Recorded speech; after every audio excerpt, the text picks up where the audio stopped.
All right, I hit record everywhere. Allan Tépper's here. We'll do a quick intro. We'll do a quick little intro with some grunting. Okay, it sounds great. Sounds great. Can you really hear it, Allan? Yes, I hear it. Oh, good. Yes, welcome to the show. This is the Podcast Engineering Show. This is a little special edition. Anyway, I'll explain that in a second, but the Podcast Engineering Show. This is where we really talk shop about the hardcore audio engineering aspects of producing podcasts. Every week on this show, we have an expert or a guest, and every other week we have an expert, and every other week I do my little daily goodie roundup, which I hope you like them. Let me know.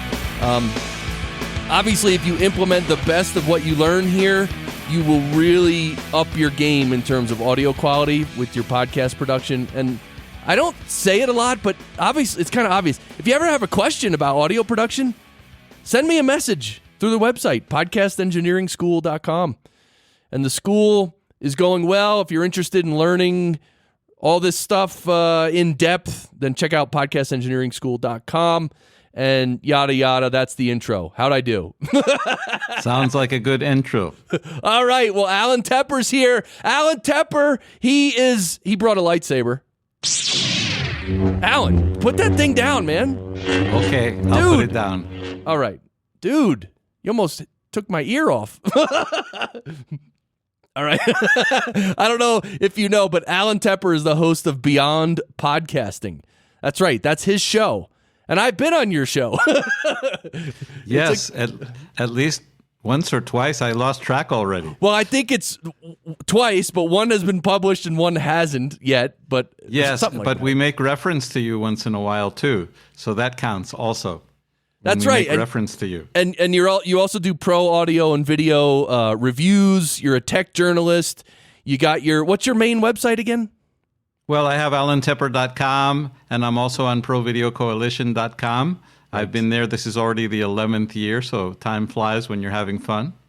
That's awesome. Yeah, and you've been on this show before.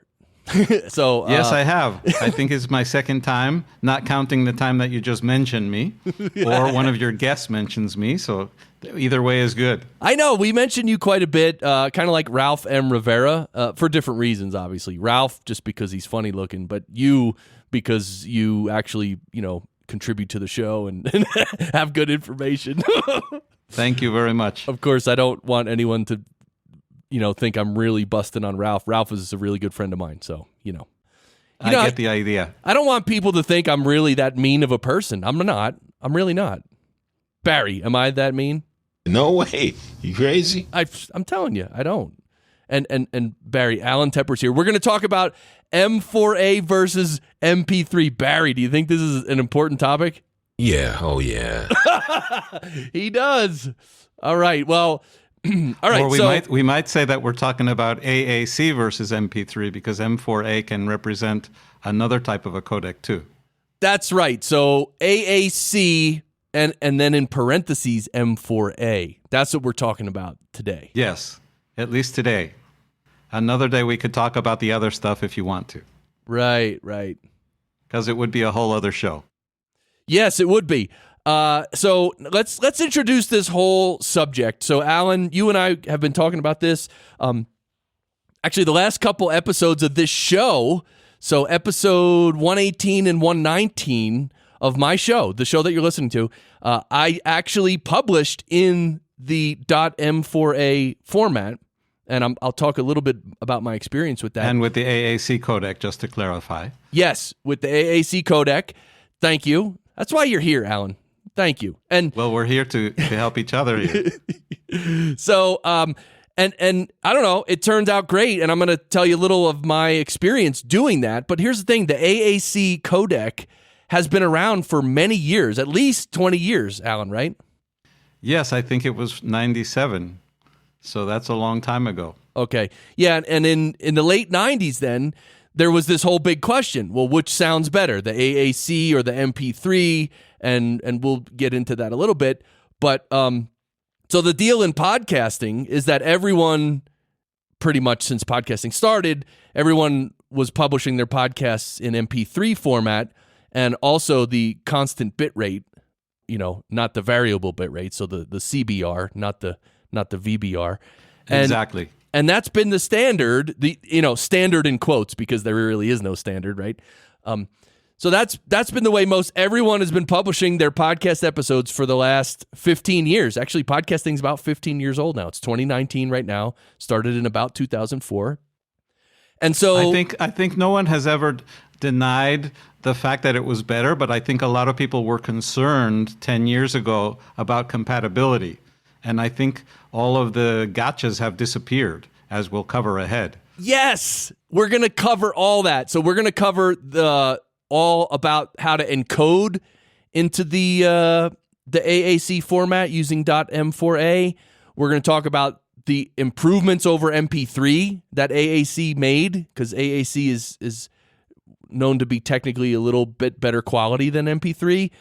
And better quality and more efficient in size for the same quality. Right. And then we're going to talk about encoding, what software you can use to encode .m4a files. And there's a bunch of audio software we're going to talk about. Yes, I think we should talk about what AAC stands for and what it does not stand for. A lot of people think that the first letter stands for Apple, and it does not stand for Apple. Apple did not invent it. Apple just embraced it. And it does not stand for Allan either. Some people might have thought that it stands for Allan, but no, it doesn't stand for Allan. It stands for Advanced Audio Coding. Right? Advanced Audio Coding. And it should be noted that all of the music files in Apple Music, right? All the albums and music and everything, right, is in anything that we ever downloaded from iTunes is in AAC. Is in AAC.m4a format, right? Well, actually, they use a different suffix. Well, they used a different suffix when they were making it.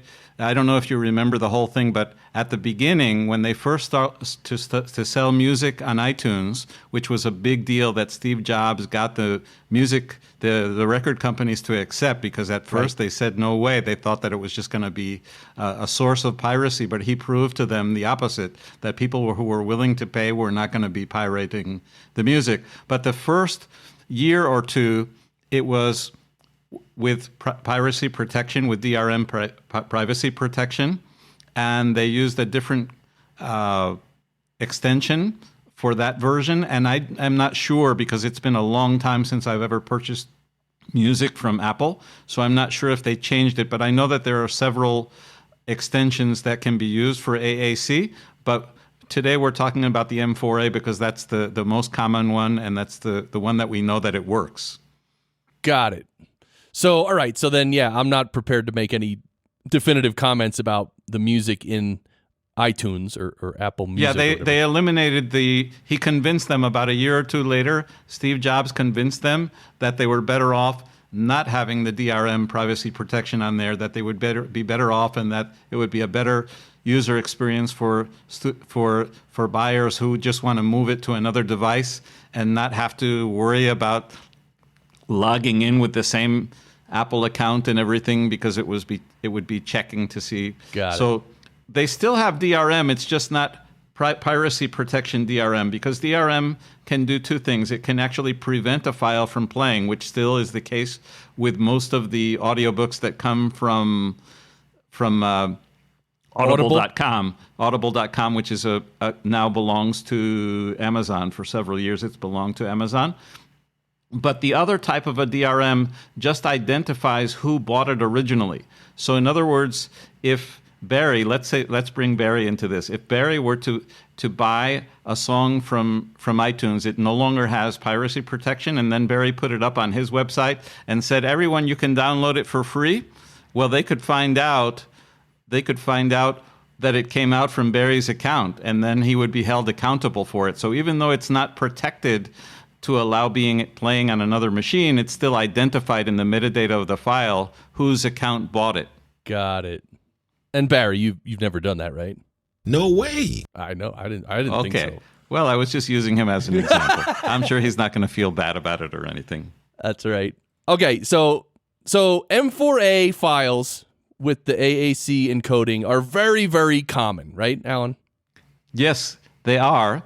And they're not that common in podcasting yet, but there are a lot. We have a handful of podcasts that are using them, as is the case with the 48 kilohertz. You know, both of things are growing. In fact, our friend James Cridland has a listing on his website where he is constantly analyzing. I think he has an algorithm that constantly is analyzing podcasts, and it has a listing of what codec they're using, what sampling frequency they're using, and even the LUFS that they're using. So I think that's a great project that James Cridland is doing at podnews.net. Is that public information? Yes, it is. Yes, I'll share the link so you can put it in the show notes. Yeah, it's on one of his sub-pages on his website. Oh, wow, that's pretty cool. Let me see if I have it here that I could read it off if it's a simple URL. Let me just see here. Well, let me while you're checking that, I just want to say that, so what I was saying before, that MP3s are by far the most popular file type in podcasting. And for that reason, when we just bring up this topic of possibly using a different type of file, right, an AAC codec .m4a, a lot of people in podcasting immediately put up a wall and say, oh, no, you can't, just use MP3. It works everywhere. And because they've been brainwashed. Right. But here's the thing. They're right. So there's nothing wrong with using MP3. That's totally fine. It's totally fine, but we like to be on the cutting edge, especially after we do a couple of tests and finds out that it plays with no problem. Exactly. So that's what in general, that's what this episode is. It's just opening a conversation about the M4A AAC files versus MP3. And we're not telling anyone to change. I'm not telling you to do what I'm doing. I'm not telling you anything. Just do whatever you want to do. Your listeners should know you recently won an award from the 48 Kilohertz Alliance. Yes! And you won it even before you switched to AAC, so it's not a requirement to win that award. You just have to be distributing in 48 kilohertz, producing and distributing in 48 kilohertz in all of the platforms that will accept it. We know that there are exceptions out there, but in all the ones that can accept it are the ones that are eligible. So congratulations on the Podcast Engineering School, Chris Curran, and especially Barry, because I'm sure Barry pushed you into going to 48 kilohertz a long time ago. So congratulations to all of you. He did. He really did. I remember when Barry first looked at an early episode I was doing, way back, 6-8 years ago, and he looked at the sample rate, and it was 44.1. And Barry, of course, Barry's here. Barry, do you remember what you said to me right then when you looked at 44.1? What'd you say? That's frightening. Well, it's not frightening, Barry, but, whatever. All right, so the file size is one of the things we're going to talk about, and the fact is that AAC files with the M4A extension are slightly smaller than MP3 files, but yet a little bit better quality than MP3. Yes, of course, and they're only going to be smaller if you encode at a lower bit rate, because otherwise if you continue to encode at the same, then it's going to be higher quality, but the file size is determined by the duration and the bit rate.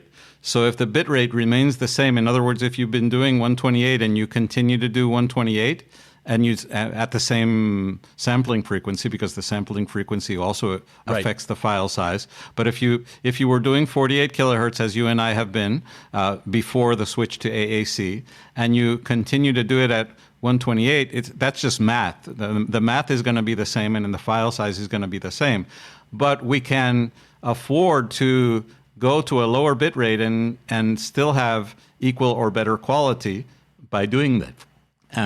And that's where it comes in. It's always going to be a trade-off between quality and size, but because of the fact that the AAC codec is so much more efficient, we can go down without any noticeable difference in quality. Got it. Yeah, that makes sense. So right, if it's the bit rate and the sample rate and the duration of the episode, that's literally and whether or not it's stereo or mono is another factor too, of course. Right. In fact, a lot of people, when they talk about encoding, they don't specify if they're at 128 per channel or 128 overall. So obviously that's a factor too. Right. So I have a question then, because the last episode I did with Brian Ensminger, I encoded it, and because I've been testing it, like making an MP3 and then making an M4a and comparing them and looking at the file size. And even though I did the same bit rate and the same length and the same sample rate, the M4a was a bit smaller. I don't know why. Well, Maybe... if it's a bit smaller, I can't explain it. It for a minute I thought you were going to say it was like less than half. Or something like that, because if it were less than half, then I would say that perhaps the tool that we're using was perhaps offering the options in the opposite way. In other words, if we use 128 megabits per second, let's say, then it's probably going to be doing 64 per channel. If we're not, I'm excluding the possibility of using joint stereo on the MP3. But with just standard MP3, some programs might list it as 64 per channel, and other programs might just list it as 128. But the difference that you're talking about, if it was only a slight difference, the only other factor that I can think of, I'm thinking out loud, and you can think with me, of course, is that, a lot of times if the AAC is not CBR, if it's not constant bitrate but variable, and the encoder is saying, well, he's just talking now, I can do it with less space. Whereas when you do it with a constant bit rate, so it's possible. I have never researched that. I have used several tools to encode in AAC, and I've never seen an option to do constant bit rate or variable. Right. And because of the fact that it doesn't give me a choice, I never researched to see whether I had to do one or the other, because the tools that I've been using work. In fact, they work, and they have not been rejected by Apple. And in the case with MP3, if you upload something that's not constant bitrate, Apple will take you down, and they'll explain that you're doing it wrong. But that has never happened with the AAC files for me or for you. So It's either the difference doesn't exist, or all the tools are just set the only way that you need to do it. But if for some reason, and I'm speculating here, but if for some reason in AAC it is capable of being variable bit rate, then that would explain why you were able to get a smaller file even though you set the bit rate to be the same. Right. Okay. Does that make sense to you? That makes sense. And I actually created the M4a using Fission, which we're going to talk about. And I did not see a choice for variable bitrate versus constant bitrate. So right, and Fission does offer it when you do MP3s. I know because I have done many with MP3 and Fission before I made the switch to AAC. So that definitely, it's not like Fission doesn't know about that with MP3. They certainly do. Right. And the same thing with other tools, but I don't want to go ahead. So let's go by your outline. Yeah, there's like a bunch of little things I want to get through, and then we're going to start talking about the big things. So one experience that I had in the past couple weeks when I'm just starting to, again, publish my last couple episodes in the .m4a file extension. Here's the thing. I use Isotope RX7 as my final step in production to level my episodes to minus 16 LUFS. Of course, minus 16 LUFS is the standard for stereo. And it's a WAV file because I keep everything in WAV file up until the very end. So it's a WAV file, and I level the loudness to minus 16 LUFS, and then I save it as a WAV file because that's my final WAV, right? That's my high resolution final. Then I export an MP3 from that, and in RX7. And when I export an MP3, it does it fine, and then if I bring that MP3, if I open that MP3 again in RX7 and I run the loudness, it'll say that it's minus 16.4 LUFS. So in the MP3 creation process, I lost 0.4 LUFS. Now that's probably. And could you hear the difference? I mean, it sounded fine, loudness? But no, the difference in volume was definitely there. You could see the wave is a little smaller, and I think right. But I mean, by your ears, Could you tell from your ears from less of a LU? See, that's a tough one. Because I have not been able to, even when it's two whole numbers difference. Because when we were going back and forth between using 14 and 16, right? Remember that? Because I think it was Spotify and Amazon Alexa wanted it to be minus 14. Well, I listened to both in my headphones, and I played the one that was minus 14 and the one that was minus 16, and I personally couldn't hear any difference in the volume. It was too tiny for my brain or my ears to detect. Okay. And that's why I was curious to know what you think about that. Yeah, no, I could hear that. I mean, I could hear the 0.4. I mean, when you do a test like that, you have to make sure that everything stays the same. Like, you don't push up the volume on your phone or your speakers. Like, you'll have to test them back and forth. You have to A/B them back and forth with all the same settings. Then you'll be able to tell, because 2 LUFS is significant. You definitely would be able to tell, probably. So, all right. Well, I don't know why I was not able to, but I'm just asking for that reason, But, of course, all of that will change if you ever change to Hindenburg, because then you'll be doing the minus 16 LUFS in Hindenburg as opposed to in another program. Right, but by the way, I got the trial of Hindenburg recently, and I opened it up and I started poking around, and not a good first impression. I mean, anyway, it's a different topic, but I appreciate that program. I know everything it does, and it really is great and all that, and it works for a lot of people. But I'm like an old audio engineer guy, and like Reaper and Pro Tools and probably Adobe Audition, they feel like almost, in quotes, like a real DAW. Whereas like Logic Pro and Hindenburg, it feels like a toy to me. But that doesn't mean they're not great, and that doesn't mean it doesn't say anything about the audio quality. I'm just talking about the look and feel. So anyway, that's a whole nother conversation. I understand everything is related to what we're used to. Yeah, and ease of use and functionality, and because Hindenburg's made for journalists, so they kind of dumb things down. And as an engineer, I don't want anything dumbed down. Like, I want all the million options, right? So, all right, so let me finish my thought. I had my final episode in RX7 as a WAV file at minus 16. I made it in MP3, and then it became minus 16.4 LUFS. So then I thought, well, what if I take my original WAV at minus 16 and change it to an M4a, like export it as an M4a?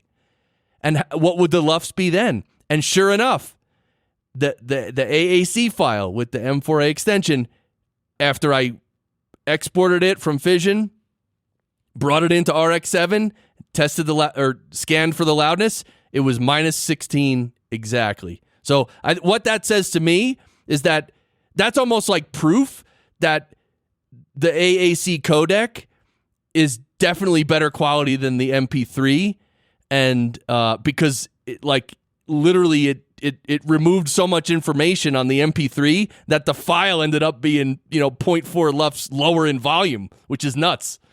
Okay, I follow you. Yeah, I had no idea that's where you were going. Yeah, the other thing is RX7, Isotope RX7. I was very disappointed to find out recently that the MP3 encoder they're using is not the Fraunhofer one; it's the lame one.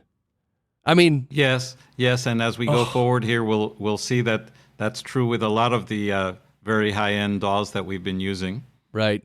Okay, so one big thing that came up, and we'll just say this right at the outset, one reason why you might not want to use M4a files is, well, you mentioned it as well, Allan, but also Rob Greenlee, from Spreaker and Voxnest, he mentioned it too. He said, hey, Chris, most of the platforms that utilize dynamic ad insertion technology oftentimes require MP3 files only. Yes, and I have a comment to make about that. I knew that from Rob. It actually came up in a conversation that I had with him off air when we were recording before or after we recorded an episode that I already published, which was about a new feature, actually a new functionality of their software. But I won't sidetrack with that. But my comment about that is, as audio producers, it's often the case where we have to send the same program that we edited to different destinations, and they demand different things. For instance, believe it or not, there's a very important network called PRX, and they still demand everything to be MP2, which is a short way of saying MPEG-2, which is even older historically than MP3 is. But that's what they demand. And that's one of the features in Hindenburg. I know that you don't like the user interface, but I can't remember your guest name, was talking about the fact that you can export with different presets. Well, you can have different destinations set up, and you can have one to go to PRX with MP2 codec at a certain LUFS and a certain bit rate, whatever they demand, and things like that. So if you were in the situation where you were distributing your show via a platform that uses the automatic ad insertion, you have to encode it in what they ask for. And there are some cases, which I know you have it in your outline to talk about later, but sometimes you have to send and create different different RSS feeds for different locations. And up until recently, this changed in the last few days, but up until recently, Spreaker and some of their other competitors were actually creating a separate RSS feed for Spotify for a specific reason that has nothing to do with the codec that we're using or something like that. Right. It was because of the fact that they were not compatible with their ad insertion. So they had to send a clean version without the commercials over to Spotify. Because otherwise they would become baked in when Spotify made a copy. Now, up until about 2 days ago, that was the case, and now Rob said that they finally got Spotify to agree to do a pass-through, which is actually good for us. Well, it's good for us if we were hosting with Spreaker. I think neither one is right now, but anybody who's on Spreaker means that their audio is not going to go down a second generation when it goes to Spotify, as it has up until now. But you just have to understand your situation but if you're just doing general podcasting distribution and you're not going through some system that demands a specific codec or a bit rate or something like that, then we're free to use AAC. So that's what I wanted to interject about that. Yeah, no, it's a great point. So yeah, if it's a big show on a big podcast network that's going to definitely do the dynamic ad insertion, right? Like automatic ad insertion and all that. Then, of course, at that point, yeah, you would probably just use MP3, and because it works with their ad insertion technology. But like you just said, avoid them re-encoding, because they'll accept it, but they'll re-encode it, and we want to avoid that like the plague. Right. Well, actually, but Rob is saying that they require MP3. I don't even know if they would. Right. Yeah. Well, what he said to me was they'll accept anything, but they'll re-encode it. Oh, I see. So that would be even worse. Even though MP3 might be lower quality, we don't want to have them make an MP3 out of an AAC. Right. We want it to come direct from our uncompressed wave. Yeah. That reminds me of the old days when you'd upload to I guess SoundCloud, but I mean they're still around. But yeah, if you ever upload to SoundCloud, upload the WAV file, because they will change it into an MP3. Even if you upload an MP3. So at least there'll be only one generation instead of two. Yeah, exactly. So that's the thing with this particular feature in Hindenburg. If you have to distribute the same show where the master is in a WAV file, of course, and they all demand different things, then it's sad that some of them have to use MP3 and some have to use even MPEG-2. But at least it should come directly from the master and not from another compressed file that you already made. That's even worse. Yeah, that's even worse. Okay, one other thing with the ID3 tags of the .m4a files, AAC. Because Brian Ensminger, who was on my last episode talking about Hindenburg and all kinds of other good stuff, he tested it. He did a test episode, and he created an M4A, and he uploaded it to Libsyn, and what he said was, because apparently Brian would normally ask Libsyn to pull off all the ID3 information off of his MP3, and so what happened when Libsyn will do that. If you upload to Libsyn an MP3, and you say, yeah, just pull all the ID3 information off, Libsyn will, and it'll populate different fields. But in this test, he uploaded an M4a, and Libsyn would not pull the tag information because it was an M4a. And did that not happen to you because you also use Libsyn? Well, no. So I don't rely on Libsyn to pull tag information. I fill in everything by hand.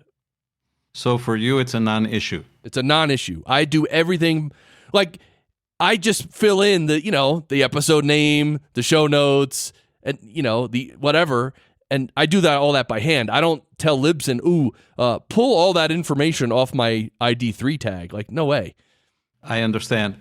And does he tell you that, in other words, he asked Libsyn to do it and then he fills in whatever is missing? Is that what he's doing now?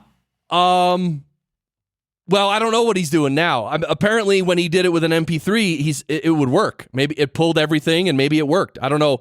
I mean, I would assume even if Libsyn's pulling all the ID3 information that he would go through and check it. Yeah, and then he would update it or, yes, because another issue that's related to that, because from there they derive the show notes, is when you're doing the tags for the MP3, unfortunately we cannot have nice things like bold and italics and human style links and things like that. So you would need to change those anyway, because I know for a fact that Libsyn does support those things. They even include the nice looking list, whether it's a bulleted list or a numeric number list, right, with the proper indentation and things like that. So since that stuff cannot be inside of the MP3 or even the AAC, then you would have to do those things manually anyway. Right. Even if the text were there, you would have to do it. So what I do, I'm not using Libsyn. I'm self-hosting. But what I do is I write the show notes,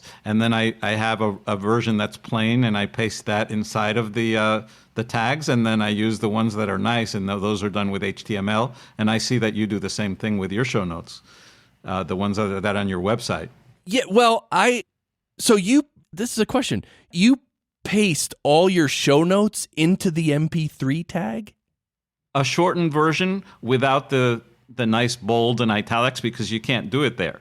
So I create a short version and I paste it in there, and then I soup it up with the same text editor, adding all the cool HTML stuff with the lists and the human links and that kind of stuff. And then I paste that as HTML to what's now called the text part of the WordPress website, and then when you go back to text, and it looks as if you had done all that stuff manually there on the website. Right.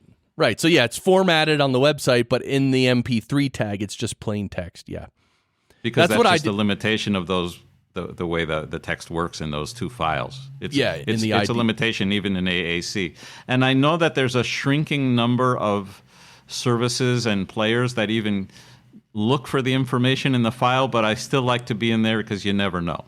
Got it. You never know, somebody's using some app that actually pulls the information from there. I certainly prefer that it would pull it from the nice show notes that are on the website. In fact, my favorite podcatcher does, which is Pocket Cast, and I don't remember if yours does or not. I think you said that it does. The podcatcher that you use. Yeah, Podcast Addict. No, it pulls the show notes from the RSS feed. It doesn't pull it from the MP3. Which is much nicer. Yeah, because then you could have the bulleted lists and the nice bold text, whatever you want. And that's my big complaint about Spotify, by the way.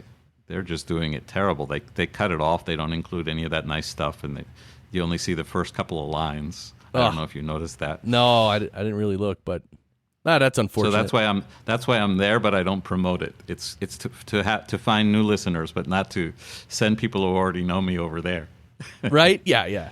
Well, and if they already know you, then everyone usually has their own podcast app that they like anyway. So yeah, because if you're directing someone somewhere, you could just give them a bunch of links and they'll click on whichever one applies, right? So yes. All right, so we're almost through the introduction, everyone. All right, popular shows that use .m4a files with the AAC. And the first one is your show, Beyond Podcasting. I think that was because of alphabetical order. Okay. And you're publishing also at 48 kilohertz. Thank you. Yes, but I'm not going to give an award to myself. You get the award, but I'm not going to award myself. Then you have my show, the Podcast Engineering Show, which I think, I sort of published a few episodes as M4A files, and it's gone well, so I think I'm going to keep doing it. I don't plan on doing any, dynamic ad insertion anytime soon, meaning I'm never going to do that, so I'd rather it sound better. Then you have the Pod News, which is James Cridland's show. Yes. Yep, and then you have 60-second Torah Byte, you have Morning Mantra, and there's probably a million. We didn't have time to go through and figure it out, but a lot of shows, even some... We just looked for a handful. Yeah, we just looked good. So the point is that many people are doing it already. That's the point. Many people are doing it, not everybody. And MP3... Much less than half, but not only 2 either. Right, yeah, I would say... What would you guess? What percentage are using M4A or publishing in M4A? 5% maybe? That's a question for James, but that would be my guess, yes. Yeah, something are 5%, right. So almost everyone's using MP3s, and MP3s work. So by the way, if you have any comments on what we're saying, go to the podcastengineeringschool.com this post, and you can comment and ask questions, and we could start a conversation thread under this. Because I guarantee me and Allan have said 19 things already that are not correct. So please correct us. We don't know everything. Maybe only 17. All right. So the background of AA. Here's the thing. I pulled this from Wikipedia, but I want to read it real quick. AAC improvements over MP3. Right. So they created MP3. They created the AAC codec to be better than MP3. So advanced audio coding is designed to be the successor of MPEG-1 Audio Layer 3, which is also known as MP3. And they did blind tests in the late 90s. I'm sure they've done blind tests since then. And yeah, the blind test showed that AAC demonstrated greater sound quality and transparency than MP3 for files coded at the same bitrate. So when they put the same bitrate file up against each other of each one, people chose the AAC because it sounds better. All right, so there's more available sample rates, meaning you can, when you encode an MP3, you can only encode to certain sample rates. But AAC offers more sample rates from 8 kilohertz all the way up to 96 kilohertz. So, we're all excited about the 48 kilohertz movement, right, Allan? But you can encode an AAC up to 96 kilohertz. Yes, I wouldn't do that for a spoken audio show, but for music I would. And I'm just going to interject one short comment here about the fact that all the ones that we're talking about are MPEG. They're created by the motion picture. I can't remember the rest of the words. Egg. But engineering. I remember the E stands for engineering, and you're an engineer, so you should be appreciating the E, and the G is for group. Thank you. Oh. Well, it's been the case at least ever since MPEG-2, because we're, the AAC is the 4th generation of the main codec. And there have been sub changes between them. And this happens both in the video and the audio world. They always standardize the decoder, but they don't standardize the encoder. And that's why, to give the example of MPEG-2, MPEG-2 video was the only codec that was ever used with video DVDs. Video DVDs, it was considered, especially at the beginning of DVDs, to be a final distribution codec only. Don't even think about producing your video in MPEG-2, because it's like it would be like shooting your raw video on VHS. VHS was for distribution only. Right. On a professional level. Well, things change. As the years went by, they started to make MPEG-2 encoders that were much more modern than the original ones, and they were still compatible with the original MPEG-2 decoder. And then they actually started to make video recording formats for professional cameras that would record with MPEG-2. And at the beginning, people said, were you crazy? You want me to encode in the camera in MPEG-2? That's going to be terrible quality. And then they looked at the result and they said, and the reason was because even though the standard of the decoder never changed, the encoder got more modern to create something that was better. And the same thing happened later with MPEG-4 and now H.264, which is a variant, and even now H.265 is a variant. So it's just amazing how, well, within H.264, it was within the original MPEG-4, and then now H.265 is completely different. So you need to have new decoders to play them back. But it's just to point out that the fact that with each generation, there are sub-generations in the encoding side that don't have to change in the decoder side of things. So that's why the MP3s, to my surprise, because Amazon sells their music on MP3, but their MP3s are much better than MP3s were at the very beginning. At the very beginning, MP3 was considered terrible for music. Right. And technology goes on the encoding side without having to change the standard of the decoder. Yeah. So I just wanted to bring that up because it's an important thing to understand that MP3 is an MPEG format and AAC is also an MPEG format. And neither one of them is brand new. My God, they're both really, really old already. Even AAC is old. It's just that we're daring to use them now. Right. No, that's a great point, that the encoders change, but the decoders stay the same. So that way everything is compatible and will play back forever, basically. Exactly. But they can be better than they were originally. Right. Okay, so now I'm going to power through this list. AAC, AAC can have up to 48 channels. An MP3 can only have 2 channels, like left and right, or 1 channel, could be mono. AAC can have 48 channels in there. So like a 48 track multi-track you could save as an AAC, technically. All right, so standard arbitrary bit rates and variable standardized concept. Oh, wow, that's like Greek. Higher efficiency and simpler filter bank. Okay, higher coding efficiency for stationary signals and higher coding accuracy for transient signals. So that means it's more accurate. And much better handling of audio frequencies above 16 kilohertz. That's a big one right there. I mean, those are high frequencies. And, we know that even Ringer, that service where you can record conversations and episodes and stuff, they chop it off at 11 kilohertz. But there's some good information above 16. It's not as important as all the information above 11 kilohertz, but it makes a difference. It really does. Slight difference. I mean, that's the thing. You add up 20 things that make a slight difference, and the overall difference is pretty big, right? Of course. And those multi-channel things goes along with the thing. I thought you were going to do a quad system, but now I think you're going to be doing, what's the word, surround sound of your show. So that's good. That's good to know that this codec will be within that realm. Yeah. I want to do a 7.1 surround sound version of the podcast engineering show. No, so here's the thing. One thing I kind of can run around between the different spots in the corners of the room. I'll have 9 chairs set up, and I'll just switch chairs every now and then. No, one thing. So the way AAC encodes the audio, it actually it encodes it using different block sizes and different sample sizes. I mean, it's still too technical to get into, but it's just higher. It has more accuracy in terms of doing the actual encoding. And again, we don't want to get too far into that because that's going really into the weeds. That's when we need a real, an engineer. Not even an audio engineer, like a computer engineer or something. Somebody from MPEG. That's right. Get him on my show. Somebody who was on the team. Right.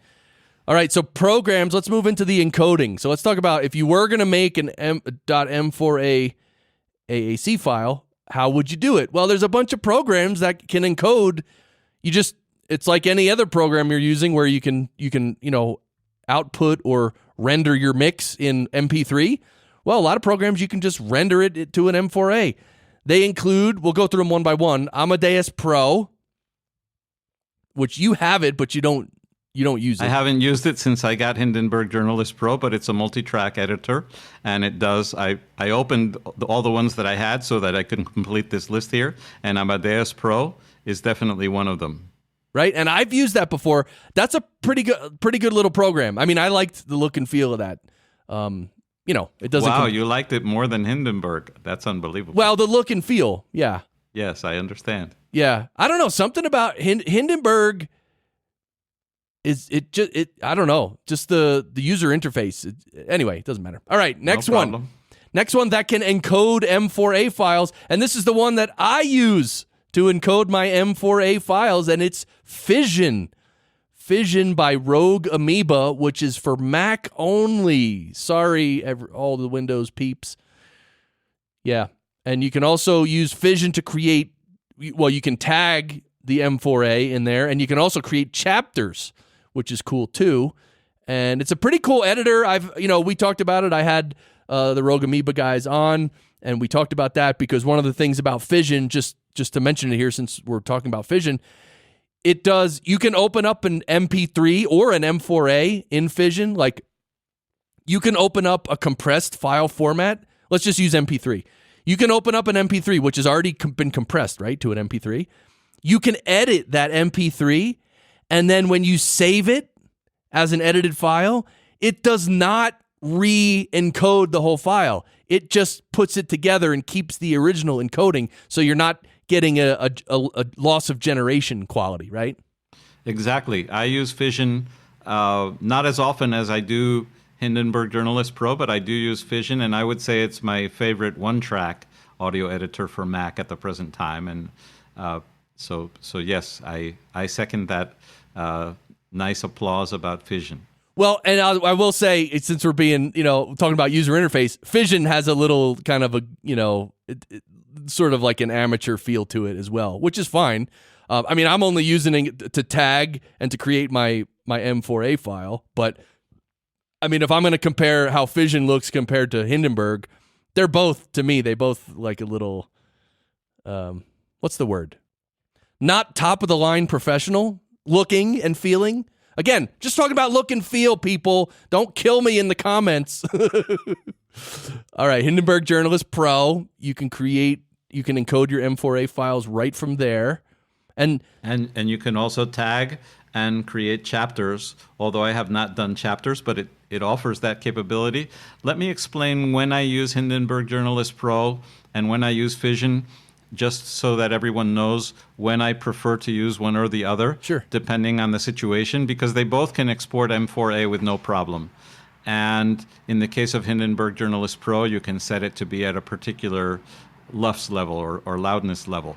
The difference that I have discovered is that with Hindenburg Journalist Pro, it only does the tagging properly if the graphic that you put in there is a square. In other words, if the horizontal is the same as the vertical pixels.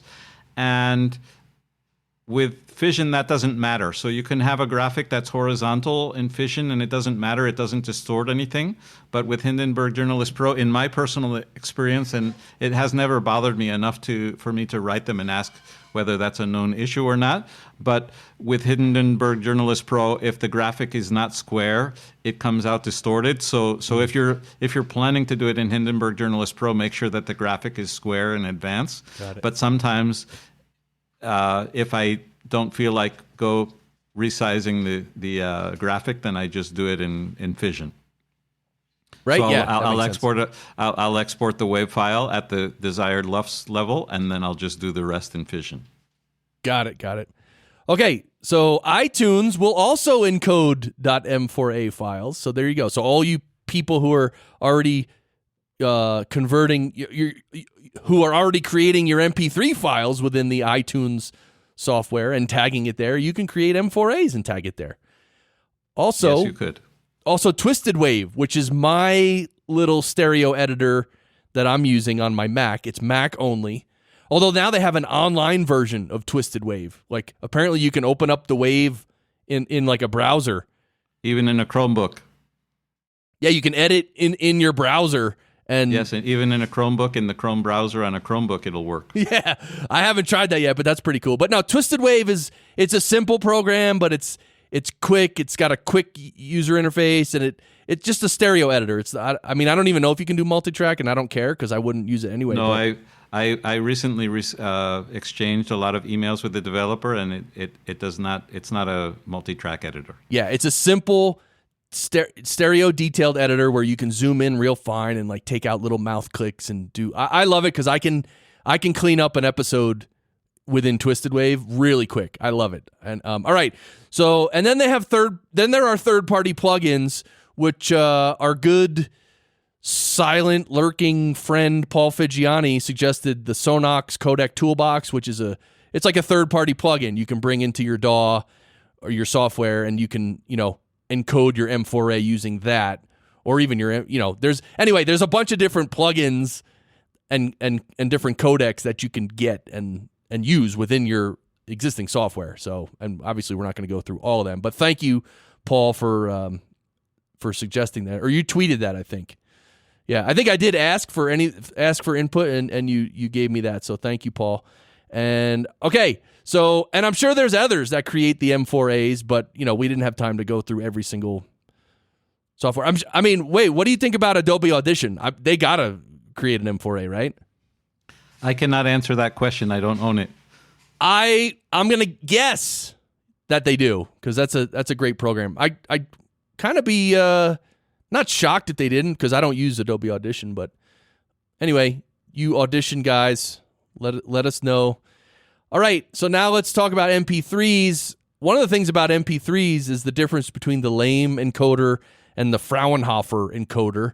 And of course, the lame encoder was the one that's been public for years and years, and everyone can use it. A lot of software uses it, right? And then you have the Fraunhofer encoder, which is significantly better quality. It's a much better encoder, but it had a copyright on it forever. But the copyright ran out 1 or 2 years ago, and so now anyone can use it, supposedly. And so what Allan and I did was we tried to put together a list of the programs that we know of that are using the Fraunhofer MP3 encoder. And so first one was Adobe Audition. And the second one is iTunes, believe it or not. And our source for that was Cliff Ravenscraft. And that was way back in October 27th, 2010. But I remembered it. I have a good memory for that kind of stuff. And I Googled it and I found it and I got the exact date. I didn't remember the date, of course, but I remember when Cliff said it. And I even included the link there. Yeah, that's cool. So yeah, iTunes uses the Fraunhofer, and so does Windows Media Player, Allan? Unbelievable. Wow.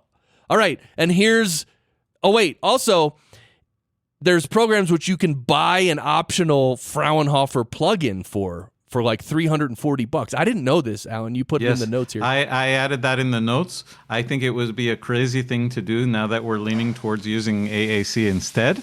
But I just wanted to include it to see how crazy you can get. Right? So you can buy a Fraunhofer plugin for Pro Tools, Logic, Cubase, Nuendo, Sequoia, Wavelab, and I'm assuming if it's a plugin and if it's like a VST plugin, it should work with Reaper and all the other DAWs too. I wouldn't, yes. Ask Barry if that would be a good idea. Barry, what do you think about getting the Fraunhofer plugin and using it within? Tell him the price. Barry, okay, so it costs $340 though. So would you get that plugin for $340? Nah, it ain't gonna happen. Oh, yeah, he said no.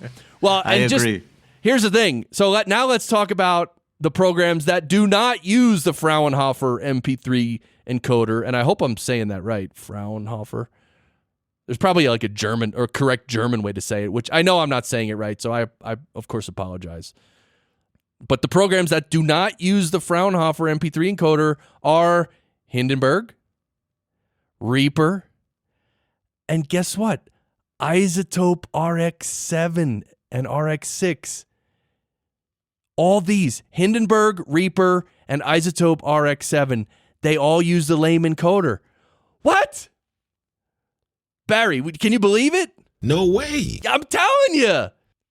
I don't lose sleep over it anymore. I know. See, not anymore. But Barry, what is Hindenburg, Reaper, and Isotope going to need in order to really come to their senses and start using the Fraunhofer MP3 encoder? What are they going to need?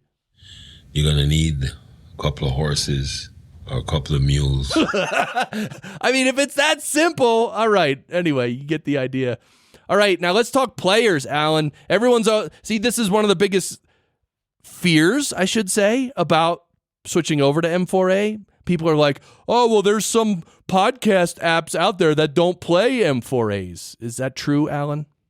Well, I couldn't find any that wouldn't play it. And when I published my article and when I published the episode about 48 kilohertz, I was also testing for AAC at the same time, even though it was not the focus of that article or that episode. And at that point, it was 18. And then I checked the 19th one because a person who had been denying the compatibility of 48 kilohertz was mentioning players that uses flash, which are very, very few nowadays, but I finally found one. I remembered one, and I checked it was still using flash to play audio files on the web, which is the one from PodTrack. Believe it or not, they're still using flash. And the AAC played fine. Whether it was 48 or 44.1, it just played perfectly. There was no chipmunking, and there was no problem playing it back.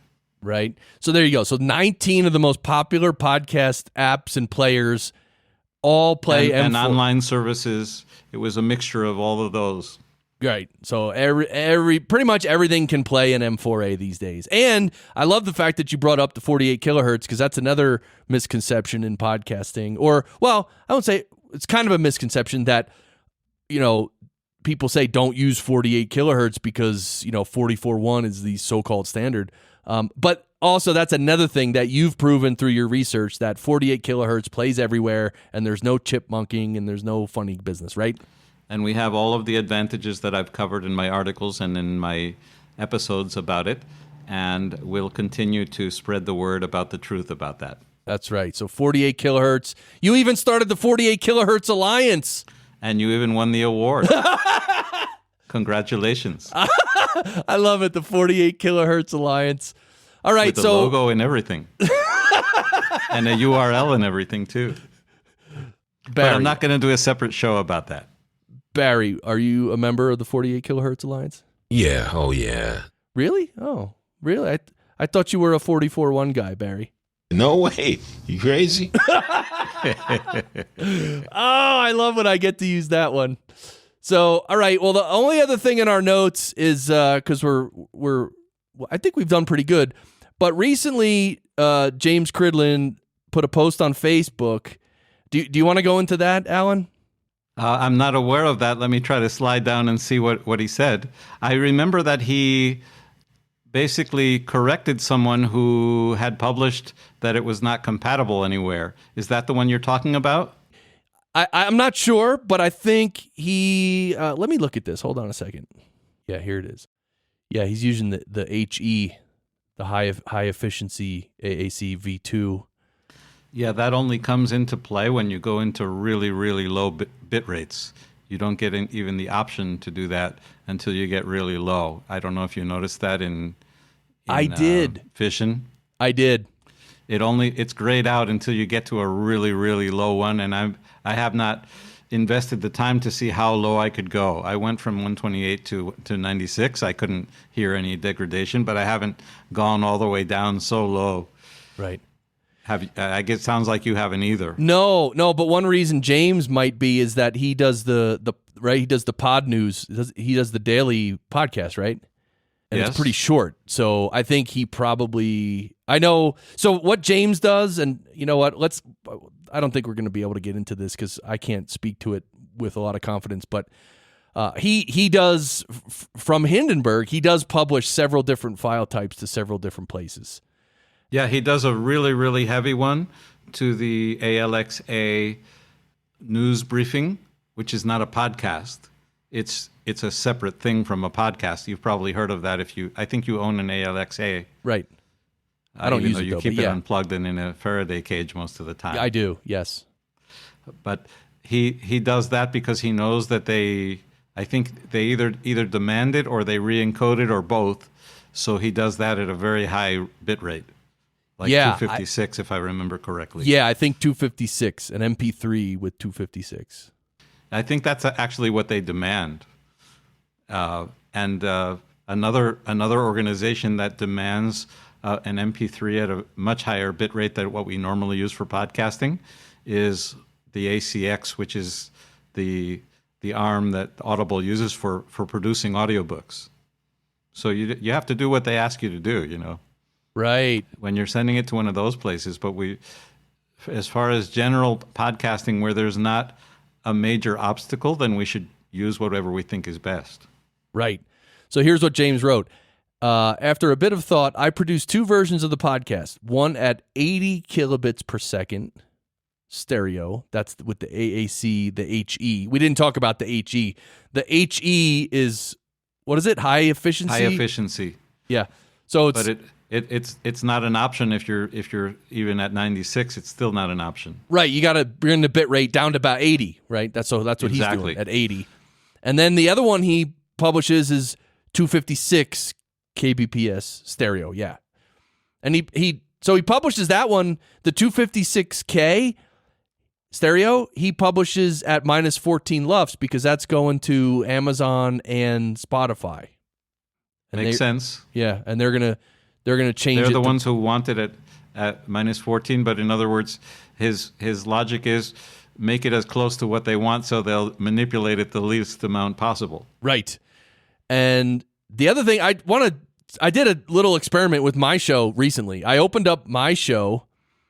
I might have talked about this on a different episode, but anyway, I opened up one of my final episodes, which is minus 16 LUFS stereo, and I bumped it up to minus 14 LUFS. And man, it started chopping off the tops of the waves and stuff, man. Like minus 14 is pretty loud. And like my show is nice and compressed and limited, and it's not like, you don't have these huge spikes in volume, right? It's well produced, right? So, and what program did you use to make it minus 14?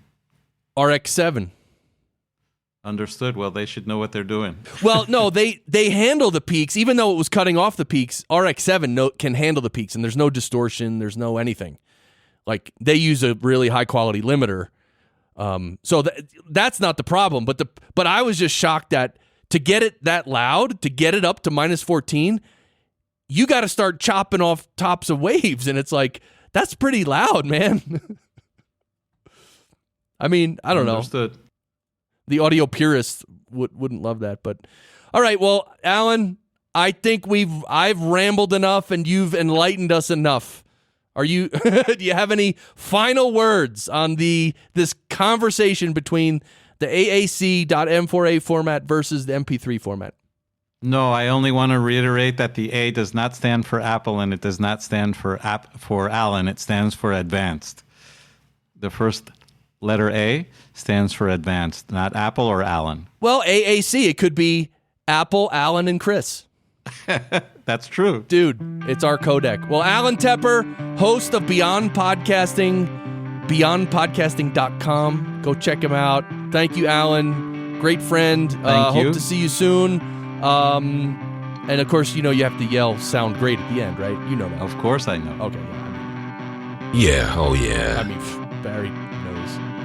That's one thing I didn't get Barry to do in real life was to yell sound great. All right, anyway. All right, let's go. Sounds great. Oh, yeah. Yeah. No way. Yes, oh yeah.